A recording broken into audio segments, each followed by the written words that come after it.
सभी विद्यार्थियों good morning. मैं अनूप सिंह आपका अपनी केमिस्ट्री क्लास में स्वागत करता हूं। जैसा कि आप सभी जानते हैं, यह कक्षा 11 के लिए अध्याय चैप्टर फर्स्ट की क्लास चल रही है, जिसमें हम पदार्थ के बारे में जानकारी जुटा रहे थे। और पदार्थ के बारे में जानकारी का हमने जो भौतिकीय वर्गीकरण था उसका विश्लेषण किया हमने।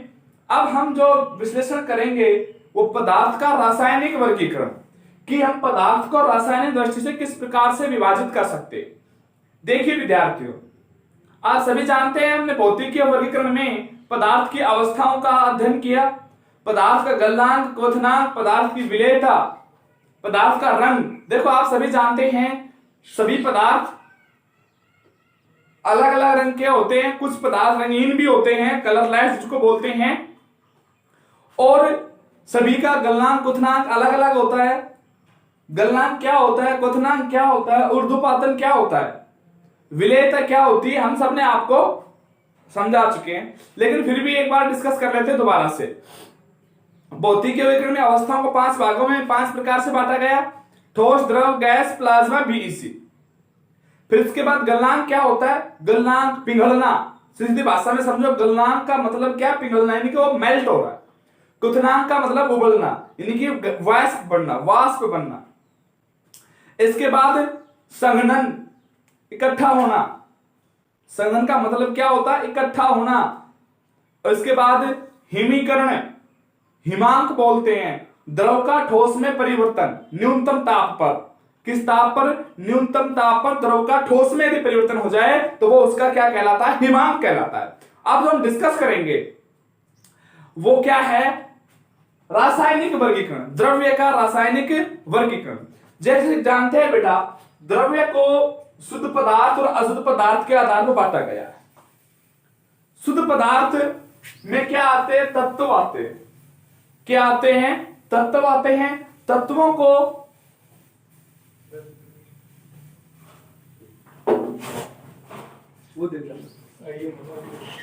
को तीन श्रेणी में सम्मिलित किया गया है। 3 श्रेणी कौन सी है? जैसे कि आप सब जानते हैं, आधुनिक जो आवर्त सारणी आई है, पीरियोडिक टेबल जो आई है, आधुनिक आवर्त सारणी हेनरी मोजले ने प्रस्तावित की थी। किसने प्रस्तावित की थी बेटा? हेनरी मोजले ने प्रस्तावित की थी। हेनरी मोजले के अनुसार क्या था कि उसने 18 वर्ग बनाए, 7 आवर्त बनाए, और उन वर्गों और आवर्तों में 4 ब्लॉकों में विभाजित किया उस आवर्त सारणी को, और 118 तत्व आ सके उनके लिए इतना पर्याप्त स्थान रखा। अब उसके बाद हम डिस्कस करेंगे वो तत्व क्या होते हैं, यौगिक क्या होते हैं, मिश्रण क्या होते हैं, इन सब का एक साथ अध्ययन करेंगे। देखो बेटा, सबसे पहले जो हम बात करेंगे शुद्ध पदार्थ की।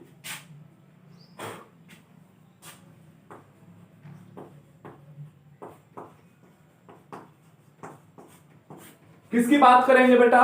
शुद्ध पदार्थ की हम बात करेंगे। एक ही प्रकार के जिसमें अभिकर्मक हो।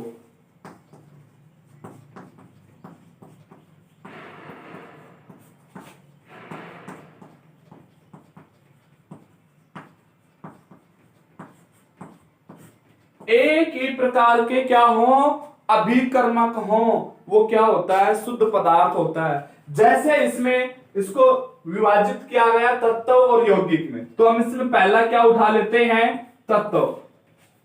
अध्याय प्रथम है अपना रसायन विज्ञान की मूलभूत अवधारणा, मूल अवधारणा, बेसिक चल रहा है। तत्व क्या होते, देखो बेटा, एक ही प्रकार के परमाणुओं का समूह।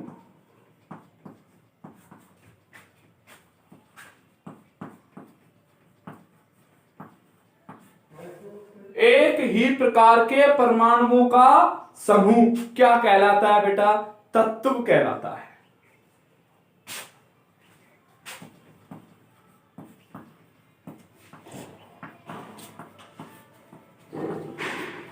एक ही प्रकार के परमाणुओं का समूह तत्व कहलाता है। न डबल ले लो, इसमें नहीं है।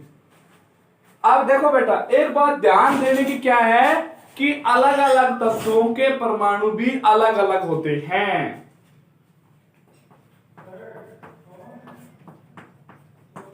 विभिन्न, विभिन्न का मतलब क्या है? अलग अलग। विभिन्न प्रकार के तत्व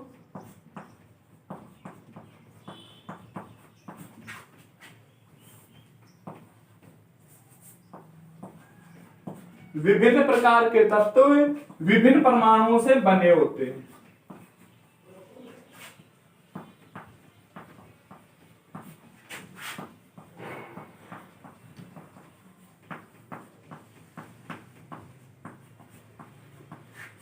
अब हम बात करें विभिन्न परमाणु, जैसे कि हाइड्रोजन है,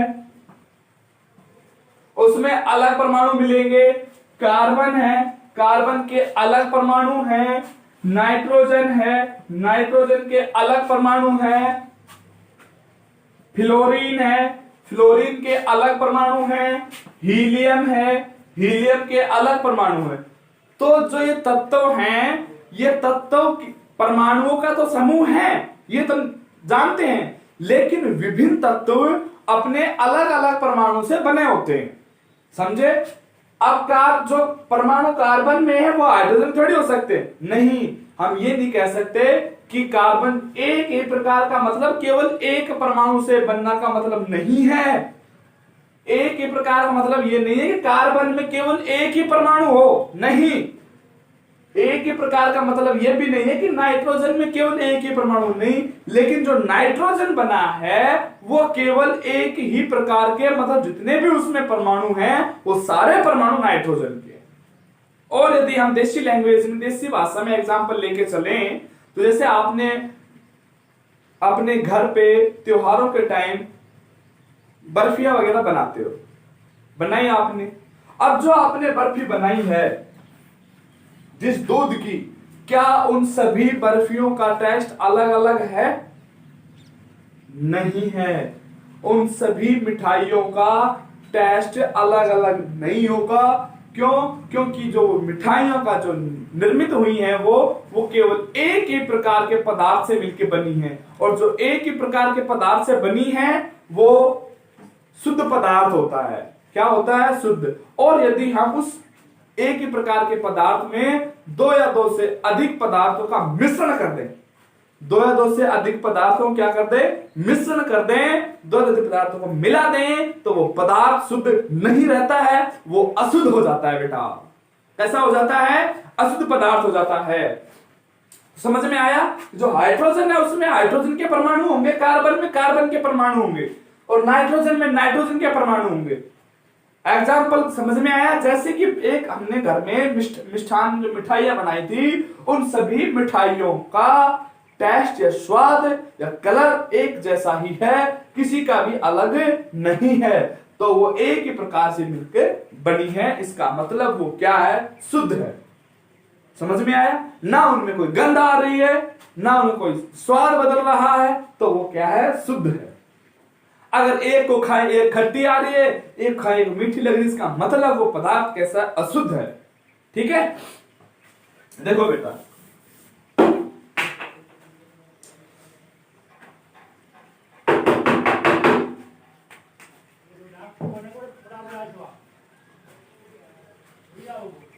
अब हम डिस्कस करेंगे तत्वों पे। देखो बेटा, तत्व तीन भागों में वर्गीकृत किए गए हैं: धातु, अधातु, उपधातु। धातु तो आप सभी जानते हैं कि विद्युत की सुचालक होती है, सामान्यतः ठोस अवस्था में पाई जाती है, आघात वर्धनीय होती है, तन्यता का गुण पाया जाता है। ये सब प्रॉपर्टी धातुओं की होती है। और ये धातुएं इलेक्ट्रॉन त्याग कर धनायन बनाती है, और अधातुएं इलेक्ट्रॉन ग्रहण करती है, ऋणायन बनाती है। और उप जो धातु है, उप धातु, ये दोनों लाडो हाथ में रखे धातु के साथ होकर धातु की तरह प्रवृत्ति शो करती है, अधातु की तरह प्रवृत्ति शो करती है। मतलब ये दोनों कठिन हो गए। उप का मतलब क्या हो गया? ये धातु भी है और अधातु। जो धातु और अधातु दोनों की तरह व्यवहार करे वो होती है उपधातु। ठीक है बेटा? जैसे आपने देखा होगा अपने गांव में सरपंच होता है, उप सरपंच। सरपंच चलो बच्चों, तो उप सरपंच उसके पद ले लेता है और वो अपनी कार्रवाई करता है। अगर धातु और अधातु, इन दोनों का मिश्रण क्या है? उपधातु है, जो दोनों की तरह व्यवहार करती है। अधातु विद्युत की क्या होती है? कुचालक होती है। और इनमें आघात वर्धन्य तन्यता, जैसे हम बात करें आघात वर्धन्यता क्या होती है, बोल रहे हैं आघात वर्धनीयता। आघात वर्धनीयता क्या होती है कि किसी भी ठोस पदार्थ को पीट पीट कर चद्दरों के रूप में परिवर्तित करना। किसके रूप में परिवर्तित करना? चद्दरों के रूप में परिवर्तित करना। वो क्या होती है? आघात वर्धन्यता होती है। और तन्यता किसी भी ठोस पदार्थ को या धात्विक पदार्थ को गर्म करने से उसको तारों के रूप में परिवर्तित करना। किसके रूप में परिवर्तित करना? तारों के रूप में। और जो इसमें कुछ बेटा अपवाद हैं, सर्वाधिक तन्य जो है वो होती है एयू, गोल्ड, जिसको हम सोना बोलते हैं। सर्वाधिक तन्य धातु कौन सी होती है? सोना होती है। और भाई धातुएं सामान्यतः ठोस अवस्था में पाई जाती है, लेकिन जो पारा का नाम सुना होगा आपने, जिसको मरकरी कहते हैं, वो कमरे के ताप पर द्रव अवस्था में पाया जाता है। कुछ हैं अपवाद जिनको हम पढ़ेंगे, आवर्सानी में भी पढ़ेंगे, ठीक है बेटा। तो इनका हम यहाँ पर एक जनरल परिचय पढ़ेंगे, सामान्य परिचय पढ़ेंगे। धातुओं में प्रतिध्वनि का भी गुण पाया जाता है बेटा। किसे गुण पाया जाता है? प्रतिध्वनि का। आप मंदिर में गए, घंटा बजाया, वहां से ध्वनि निकल के आती है, आती है कि नहीं आती? वो जो लगाया हुआ है बैल, जो घंटा है, वो धातु का बना होता है। वो मिश्र धातु में, धातुओं के मिश्रण से बनाया वो मिश्र धातु होता है। लेकिन हम अब इनका इतना ही निष्कर्ष करेंगे। अब जो हम बात करने जा रहे हैं वो है यौगिक। तत्वों के प्रकार कितने हो गए? 3 हो गए, धातु, अधातु, उपधातु।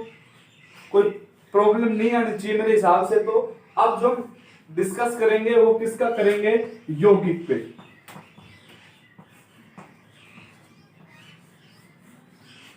किस पे डिस्कस करेंगे बेटा? यौगिक पे हम अध्ययन करेंगे क्या होता है यौगिक। देखो बेटा, 2 या 2 से अधिक, 2 या 2 से अधिक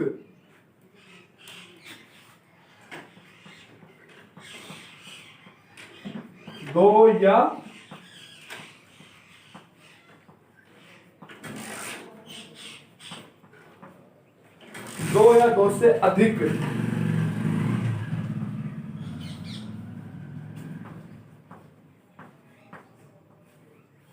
परमाणु मिलकर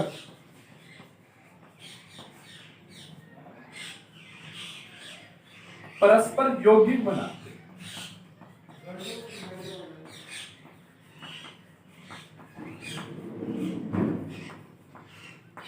क्या बनाते हैं? यौगिक का निर्माण करते हैं। 2 या 2 से अधिक परमाणु मिलकर। जैसे हम एग्जाम्पल के लिए ले ले H2O, जल होता है बेटा। क्या होता है ये? H2O। एक बात ध्यान रखना, जल का रासायनिक जो सूत्र होता है वो H2O ही होता है। क्या होता है? H2O। चाहे वो कुएं का जल हो, नदी का जल हो, झरने का जल हो, चाहे वो भाप से संघनित जल हो, चाहे वो बर्फ में परिवर्तित हुआ जल हो, चाहे वो नाली का जल हो, कहीं भी कैसा भी जल हो, उसका रासायनिक सूत्र H2O ही रहेगा। ये ध्यान रखना है। तो इसका रासायनिक सूत्र क्या होता है? H2O होता है। अब इसमें देखेंगे बेटा, 2 या 2 से अधिक परमाणु। अब इसमें कितने परमाणु मिल गए? एक तो 2 हाइड्रोजन परमाणु और 1 ऑक्सीजन परमाणु। 2 तो किसके परमाणु मिल गए? हाइड्रोजन के। और 1 परमाणु मिल गया किसका? ऑक्सीजन का। तो ये क्या बन गया?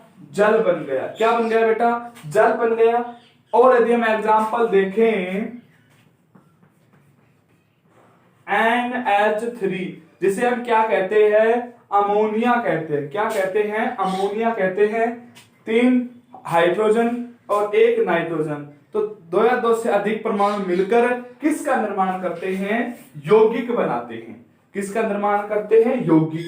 अब देखो बेटा, अब जो उसमें मिलने वाले परमाणु हैं, अब ये देखो यौगिक कितने प्रकार के? कार्बनिक और अकार्बनिक। कितने प्रकार के हैं? दो प्रकार, कार्बनिक यौगिक और अकार्बनिक यौगिक। अब हमें यह देखना है कि जो मिल रहे हैं, जो परमाणु मिल रहे हैं उसमें वो किस प्रवृत्ति के हैं? कार्बनिक प्रवृत्ति के हैं या अकार्बनिक प्रवृत्ति के हैं? मिलने वाले जो हैं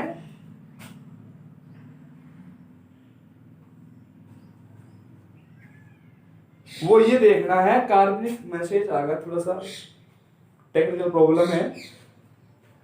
देखो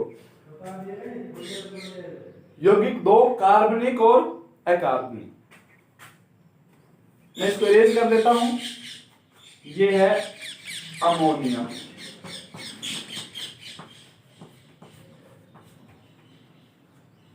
और ये है जल। आप इसका स्क्रीनशॉट ले लीजिए। ले लिया? चलिए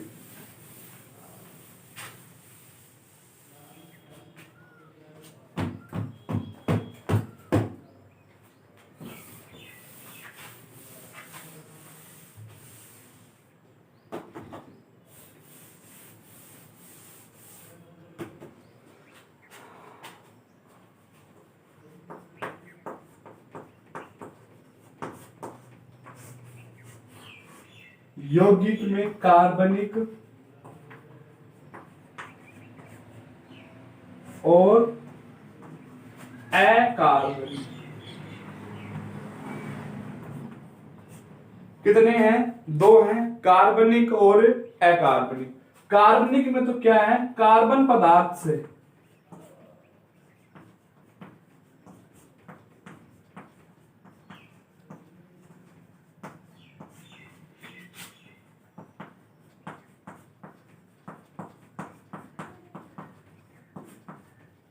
कार्बन पदार्थ से मिलकर बने यौगिक कार्बनिक यौगिक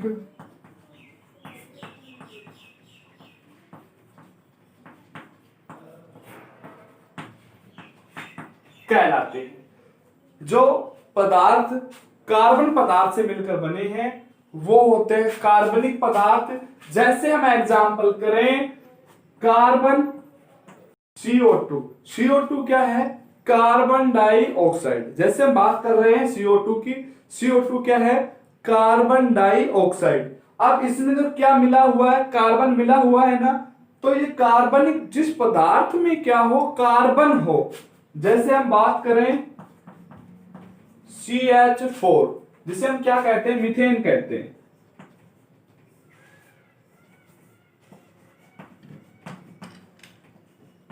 जिसे हम क्या कहते हैं? मीथेन कहते हैं। ये भी किससे मिलकर बनी है? कार्बन से मिलकर बनी है। तो ये भी कैसा पदार्थ है? कार्बनिक पदार्थ है। जैसे CH3COO है, जिसे हम कार्बोक्सिलिक एसिड कहते हैं।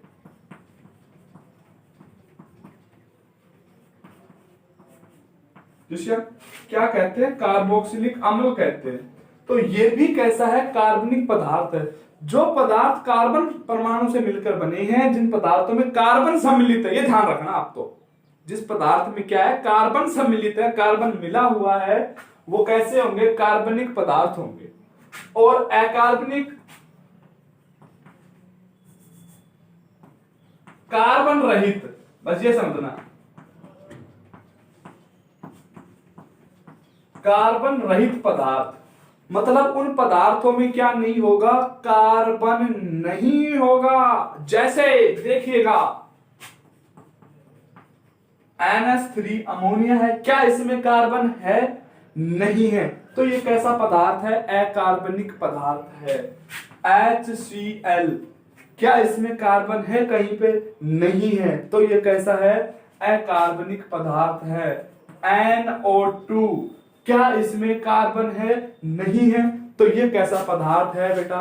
अकार्बनिक पदार्थ है। तो अब हमने पदार्थों का वर्गीकरण कर लिया। तो मूल अवधारणाएं बेसिक लेके चल रहे हैं, ठीक है। मैं इरेज कर रहा हूं उसको, चलो यहां पर लिख देते हैं। और मिश्रण के बारे में, मिश्रण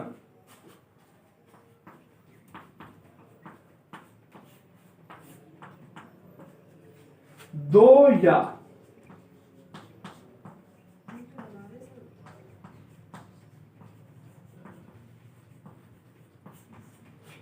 या दो से अधिक, दो या दो से अधिक यौगिक मिलकर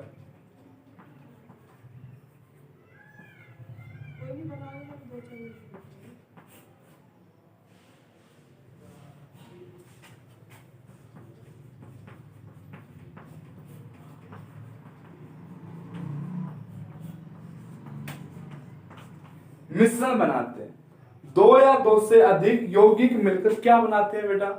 मिश्रण बनाते हैं। यौगिक भी हो सकते हैं, तत्व भी हो सकते हैं। क्या हो सकते हैं? तत्व भी हो सकते हैं। जैसे मिश्रण तो आप सभी जानते हैं, जानते हैं कि नहीं जानते? तो ये कैसे होते हैं? अशुद्ध होते हैं। अब जैसे हम बात करें मिश्रण के प्रकार, भाई द्रव्य जो शुद्ध पदार्थ है उसमें तो एक ही प्रकार के अभिकर्मक होंगे, लेकिन जो मिश्रण है उसमें अभिकर्मक अलग अलग प्रकार के होंगे, एक प्रकार के नहीं होंगे। अब हम बात करें समांगी मिश्रण की। किस मिश्रण की?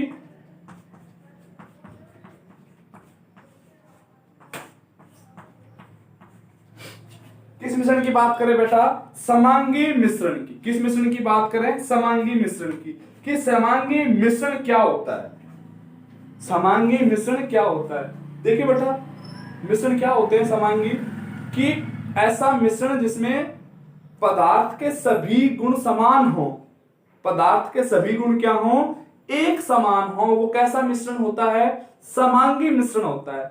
जैसे आपने देखा होगा हम घर में नमक, चीनी और पानी का एक घोल बनाते हैं, एक विलयन बनाते हैं। तो उस विलयन में पानी के जो विलयन जो हमने बनाया था नमक, चीनी और पानी से, उसमें पूरे विलयन में नमक और चीनी के जो घटक हैं वो एक समान रूप से घुले हुए हैं।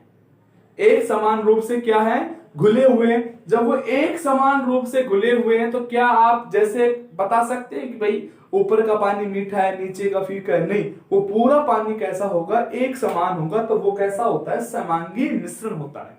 और यदि हम बात करें अपने घर में जिस परात में हम जो खाना बनाते हैं, यानी कि जो आटा गूंथते हैं, वो पित्तल की होती है, बोलते हैं ना, जिसमें Cu+Zn होता है। क्या होता है? Cu+Zn, कॉपर प्लस जिंक होता है। तो क्या हम उस पदार्थ में से कॉपर अलग निकाल दे, जिंक अलग निकाल दे? क्या नहीं।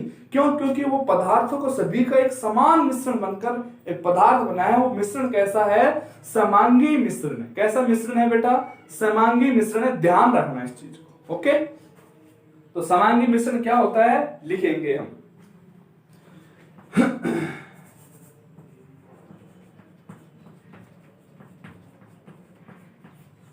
जब मिश्रण के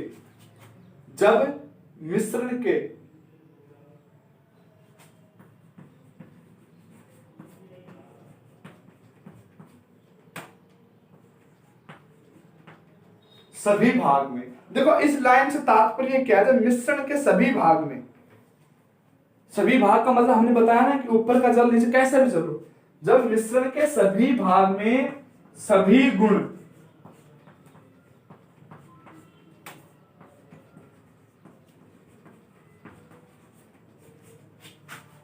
एक समान हो,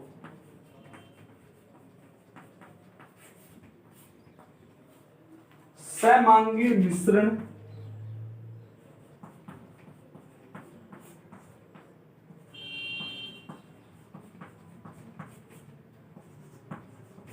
कहलाता है। जब मिश्रण के सभी भाग में सभी गुण एक समान हो, एक समान का मतलब क्या है? एक जैसे हो, तो वो मिश्रण कैसा होता है? समांगी मिश्रण कहलाता है। कैसा मिश्रण कहलाता है? समांगी मिश्रण कहलाता है। जैसे हम बात करें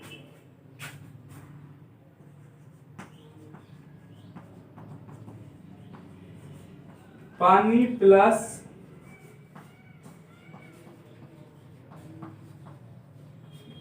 चीनी का घोल, पानी प्लस चीनी का घोल Cu प्लस Zn पीतल।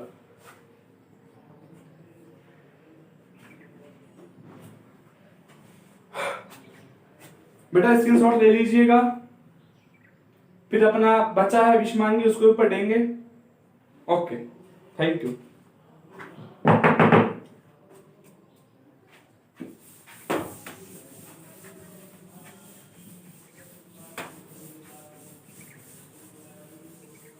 जो भी आपको लिखवाया जा रहा है आप पेन कॉपी साथ लेके बैठे तो अच्छा रहेगा, क्योंकि लिखा हुआ आप कभी मान लो कभी भूल भी गए तो आप उसे देख सकते हैं कि हमने ये पढ़ रखा है और आप कंफ्यूज नहीं होंगे।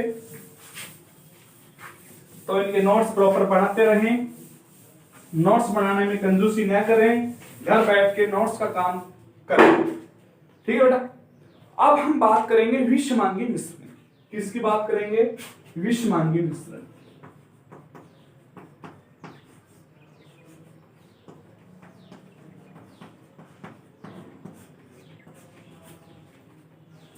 समांगी में तो क्या है कि समान समान को घोलता है। विषमांगी में क्या है कि इसमें मिश्रण के सभी भागों में सभी गुण एक समान नहीं होते। ये ध्यान रखना, मिश्रण के सभी भागों में सभी गुण एक समान नहीं होते हैं। वो क्या होता है? विषमांगी मिश्रण होता है। क्या होता है बेटा? विषमांगी मिश्रण होता है। मिश्रण के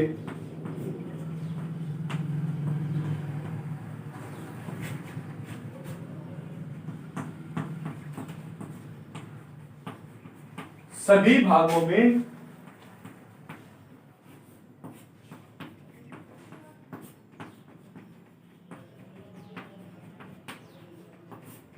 सभी गुण एक समान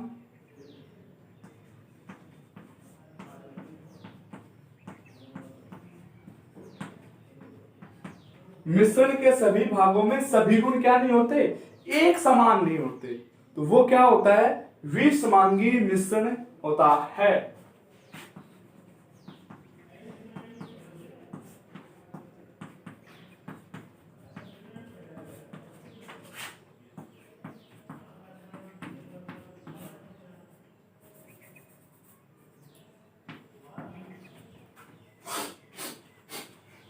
क्या होता है? विषमांगी मिश्रण होता है। ठीक है स्टूडेंट, एग्जाम्पल करा देते हैं इसके, वरना कहोगे सर एग्जाम्पल तो कराए नहीं। देखिए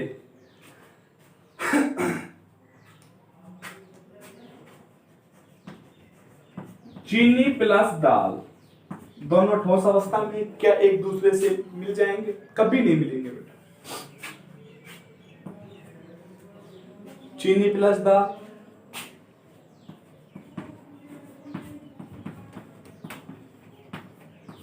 पानी प्लस पत्थर, क्या ये मिल सकते हैं?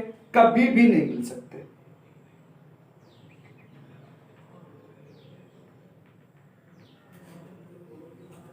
ठीक है, ये हम करें